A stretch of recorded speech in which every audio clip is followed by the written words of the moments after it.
सांगली जिल्ह्यातील मिरजमधून 100वी जलराणी एक्सप्रेस लातूरला रवाना झाली आहे। 100 फेऱ्यातून आतापर्यंत 23 कोटी 20 लाख लिटर पाणी लातूरकडे पाठवण्यात आलंय। 11 एप्रिल 2016 पासून जलराणी एक्सप्रेसमधून लातूरला पाणी पाठवण्याचं काम सुरू आहे।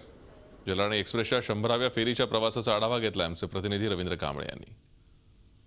100वी जलराणी एक्सप्रेस लातूरकडे रवाना झालेली आहे। आपण बघू शकत असाल मिरज जंक्शनमधून जलराणी एक्सप्रेस ही आता लातूरच्या दिशेने रवाना झालेली आहे। ही 100वी रेल्वे आहे ज्या रेल्वेतून लातूरकडे पाणी पाठवलं जात आहे। राज्यात असा पहिला प्रयोग करण्यात आला होता की रेल्वे गाड्यातून पाणी लातूरकडे पाठवण्यात आलं होतं। राज्यात सर्वत्र पाऊस पडत असला तरी सुद्धा अनेक जिल्ह्यांमध्ये अजून सुद्धा दुष्काळाची परिस्थिती आहे। त्यामुळे लातूरमध्ये अजून सुद्धा पाण्याची आवश्यकता आहे। त्यामुळे अविरतपणे लातूरकडे ही रेल्वेतून पाणी पाठवण्याची प्रक्रिया सुरू होती आणि त्यामुळे आपण बघू शकत असाल आता जलराणी एक्सप्रेस ही लातूरच्या दिशेने रवाना झालेली आहे। ही 100वी जलराणी एक्सप्रेस आहे। आपल्यासोबत बोलण्यासाठी आता रेल्वे कृती समितीचे सदस्य आहेत, आपण त्यांच्याशी बातचीत करूया।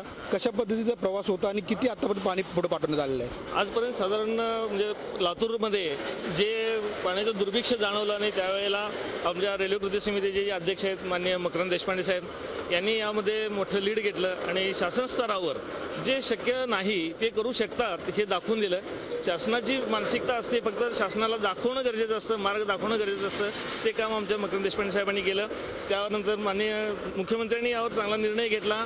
त्यांनी तातडीनं त्यासाठी त्यावेळेचे महसूल मंत्री माननीय एकनाथ खडसे साहेब आणि पंकजा मुंडेताई यांना मिरजेमध्ये पाठवलं आणि या सविस्तर माहिती घेऊन तातडीनं याबाबत माननीय रेल्वे मंत्री सुरेश प्रभू साहेबांनी 50 टँकरची जी गाडी आहे ती इथं पाठवून दिली आणि हे गेली 100 बरोबर आता ही 100वी ट्रेन जाते। आम्हालाही आनंद आहे, आमच्या भागातून लातूरसारख्या दुर्भिक्ष असणाऱ्या ठिकाणी पाणी मिळतंय याबद्दल आम्हाला आनंदच आहे। आम्ही रेल्वे कृती समितीच्या वतीनं सर्वांचं आम्ही स्वागतच करतो। नक्कीच मानवतेच्या दृष्टिकोनातून मिरजकरांनी सुद्धा एक पाऊल पुढे टाकलं होतं, प्रशासनाने सुद्धा चांगली तयारी केली होती।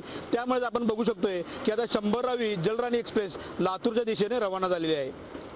व्हिडिओ जर्नलिस्ट राहुल सोबत रवींद्र कांबळे, झी मीडिया, मिरज। झी 24 तास रहा एक पाऊल पुढे।